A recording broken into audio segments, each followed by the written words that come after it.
Hi, hello, and welcome back to my channel, or welcome if you're new here. My name is Temi, and I am a reader, researcher, and writer based in the UK. On my channel, I talk about books I'm reading, academia, and my life as a Black woman, so stick around for discourse on all three if you're interested in any of that. If you've watched any of my other videos, you can probably tell that I'm like trying to figure out my intro.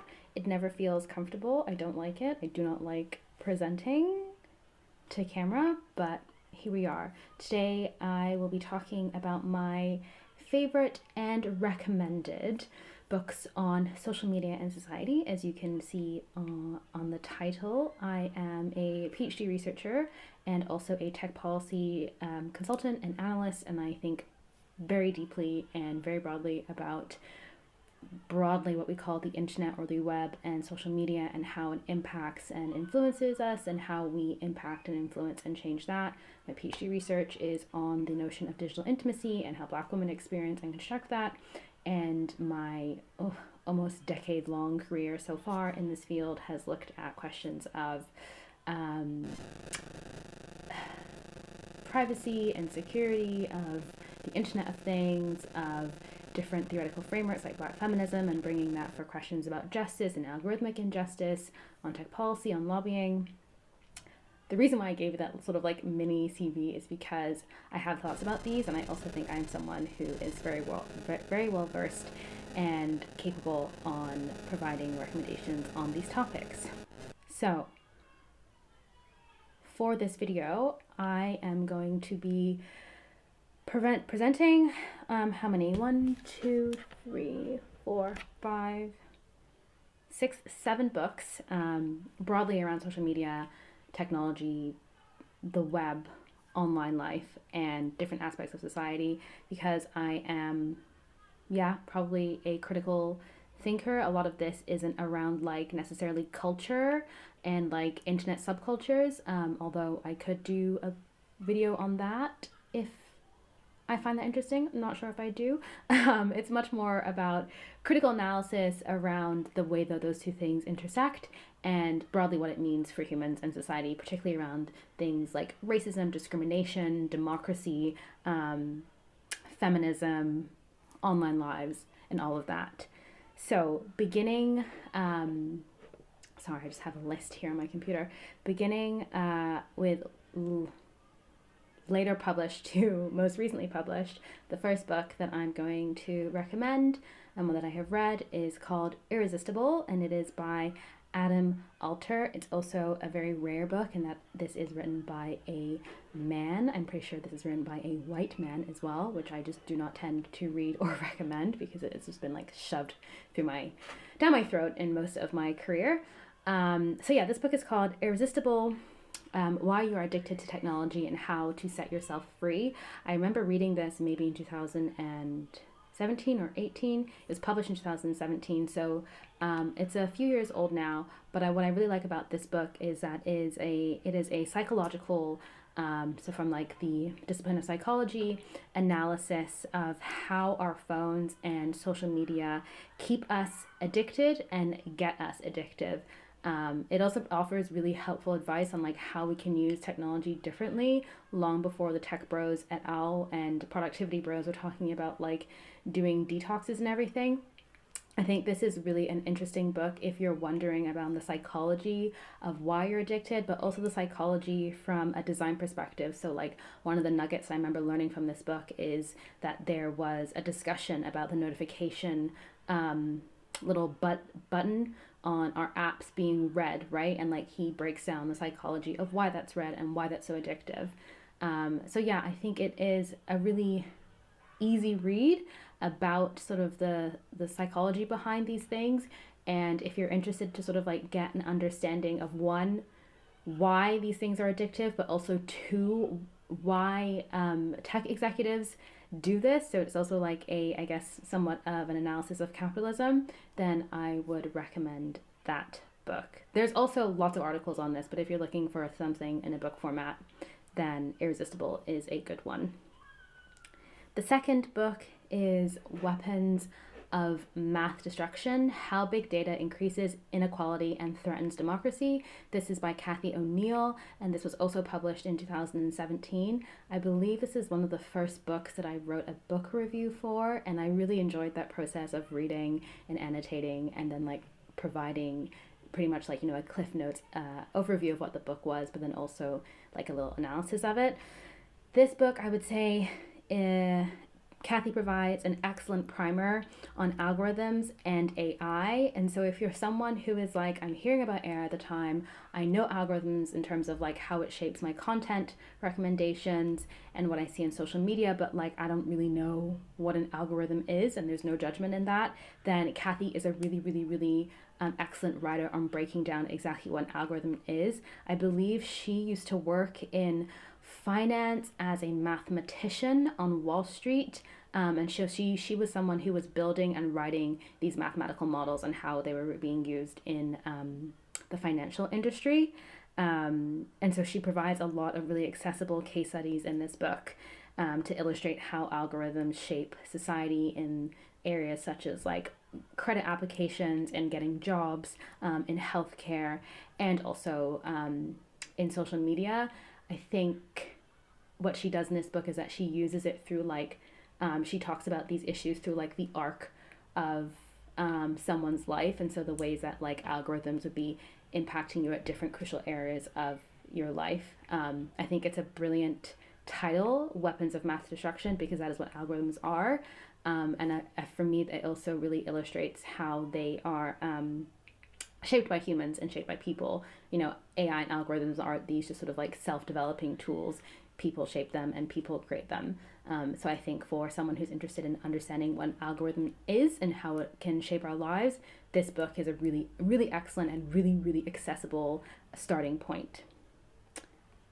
So moving away from algorithms and sort of like understanding how and why, the next book is one I have here, and it's Glitch Feminism by Legacy Russell. This is a book that I really want to write a book review on, just because it's a really special book to me. I think Legacy is just such a brilliant artist, curator, writer, thinker. Yeah, and it's just like, it's super cute. Anyway, so this is published in 2020, and I would say that this is, and I think also people say this is a new manifesto for cyberfeminism. Basically, this book extends, if anyone's unfamiliar, the idea of a, a cyborg by Donna Haraway. So yeah, it extends the idea of the cyborg from Donna Haraway and the sort of cyborg manifesto that she wrote, which is really about like the ways that gender and technology can be more expansive for each other. But I would say it's inclusive of race and class, which is something that white women really struggle to include in their analysis of feminism. I would also say it's an artist book. Legacy is an artist. She also provides lots of artist examples in her book. Basically, Glitch Feminism is a book about the ideas of a glitch. So in technology, a glitch is something that is an error that someone has seen that you shouldn't be able to see, right? It's like a rupture in the technology. It's a rupture in a pixel, for example. And Legacy uses this idea of the glitch to offer up a metaphor of a way that glitches can offer up new ways of thinking and offer up new routes for liberation and revolution. And it's called Glitch Feminism because she applies the idea of glitch to questions of gender, sexuality, and race. So yeah, I really recommend this book. It's super short. It's like 150 or 160 pages, and it is just like a real joy to read. Like, look at that. Look at that. Look how she ate that. Okay, the next book is one that I've talked about before in another video, which is Misogynoir Transformed, Black Women's Digital Resistance by Dr. Moya Bailey, heavily tagged up and annotated. First of all, this book has like a really lovely textured feel, which I just, every time I touch it, it just feels like very tactilely delicious. I'm gonna lead into that. Yeah. This book is a little bit more academic than the other ones I've mentioned so far, and I mean in that it has more of that like academic language. So if you're someone who isn't accustomed to that way of writing, you might find that a bit of a turnoff, but I would encourage you to keep reading because it is also very accessible in ways that like other academic writing is not. Basically, Moya Bailey and Trudy were two Black people who came up with the concept of misogynoir, which is racialized sexism towards Black women. And in Misogynoir Transformed, Moya takes that idea and they apply it to ways that Black, queer, gender non-variant, non-binary, trans people basically push back on misogynoir online, and how they have done that through like web shows, through podcasts, through Tumblr accounts, to basically, Moya argues, to develop a sort of health praxis, which is basically a way to enable them to continue to live and engage and participate in online life in a way that isn't violent towards themselves. The reason why I really love this book is because, first of all, it centers Black women and Black queer people, Black trans folk, in a way that research on social media and society really rarely does. And when it does, it's only, newsflash, by only other Black people. But I just love that it's really a love letter to Tumblr. It's really a love letter to Black queer folks, Black trans folks who have been doing this sort of like imagination work online for quite a long time. And it basically talks about how this is valuable work and why it's important to think about the ways that this kind of work can show us different options for how we can have more inclusive social media platforms. So yes, I would also recommend this book. Another book is another heavy hitter by someone I'm quasi-obsessed with, which is Dr. Catherine Knight Steele. Her book, which was published in 2021, I want to say. Also, Moya's book was published in 2021.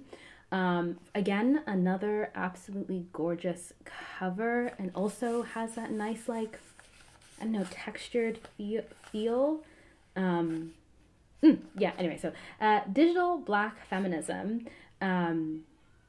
First of all, can I just say, like, the blurbs on this are amazing. It has Safia Imoja-Noble and Patricia Hill Collins, like heavy hitters, right, in terms of Black feminist thought, critical race theory, and the intersections of technology. This book, I would say, makes the argument that Black women's work and Black feminist thought has always engaged with and interacted with what we think of and consider technology. I think one of the examples Dr. Steele talks about is is cornrows or hair braiding, and how hair braiding, and I think some other artists have also discussed this, I will insert it here somewhere, about how hair braiding requires math, how hair braiding can be seen as a technology, which, like, duh, but I think when I first learned about that, I was like, oh my gosh, yes, it was. She also talks about different Black women's spaces, like the hair shop, and how those spaces have sort of translated into different ways online. Catherine Knight Steele's work talks about the earlier sort of like 2010s Black blogosphere, where many Black feminists were talking about their lives, were critiquing media and culture, and were talking about feminism and providing a new accessible way for new and younger Black feminists to engage with such types of literature.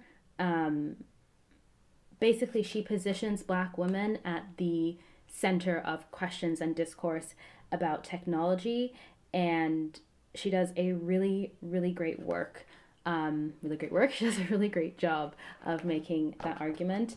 I am almost finished this book, which is really embarrassing because it's not long, and for someone who's so obsessed with them, I should probably have finished this a really long time ago. This is a book that I cite all the time in my research. This is a book that I recommend all the time in my research. This book is a book that I love my work to be in conversation with, and I think if you're a Black feminist and if you're thinking about technology broadly, then this is a book you absolutely have to read. We're almost done. We have 2 left. The next book, I would say, is different to all the other books in that it is very much a toolkit, and it is by my friend and brilliant woman, Shay Yakiwowo, and she is the founder and creator of Glitch Charity here in the UK, which is a charity that seeks to help people be better digital citizens and to fight back against digital misogyny. So again, in relation to Moya Bailey's work. How to Stay Safe Online, phenomenal book cover, is very much what it says on the tin. If you are someone who thinks of yourself as an activist, if you're someone who thinks of yourself as someone who calls shit out, who is happy to use your social media platforms for good, read this book, because it talks about not only how to protect yourself from abuse. She is a recovering politician, as she describes herself, but it also talks about how you can call out that behavior, and basically Shay makes an argument that tech companies, and has been doing this type of work through her charity and through lobbying, etc., that tech companies need to do more to protect people, particularly marginalized people, particularly Black women.